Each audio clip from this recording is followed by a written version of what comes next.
takangoteverwa negore dema zvakare kunyika yekwedu azukuru. Tasitambira mashoko asina kujairika, handiti mashoko erufu.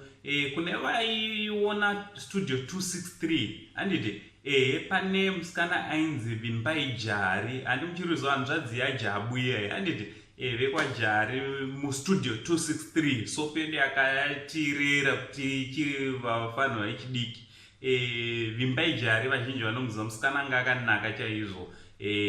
Zita rake rekuzvarwa achinzi Ninhira, handiti vazukuru zvinorwadza. Nemusi weMande ari kunzi iye vakasangana nenjodzi yekusangana nematsotsi masikati, handiti anonzi iye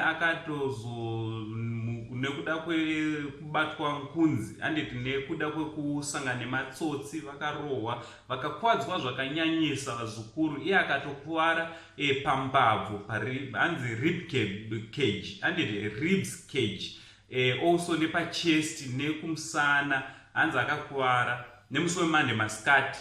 So tiri kunzwa mashoko ekunzi atisiya, ashayika.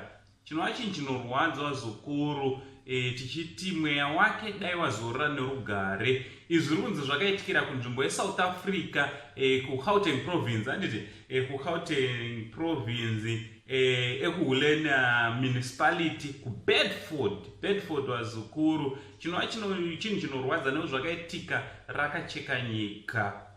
Dai mweya wake wazorora nerugare, tichiti nematambudziko kumhuri yekwaNhira, nematambudziko kuThe 263 family also, handiti Studio 263 vakashanda nawo, nematambudziko vaanga achishanda nawo, hama neshamwari dzepedyo nemafans, handiti zvinhu zvakaoma vazukuru. Ndochatati tikuzivisei, munge muri munoziva, ngataurira nemumacomments, tinge tiri tinobata maoko vazukuru, kuchema nevanochema. From Uncle Saying, the only Zimbabwean uncle, tichiti much love.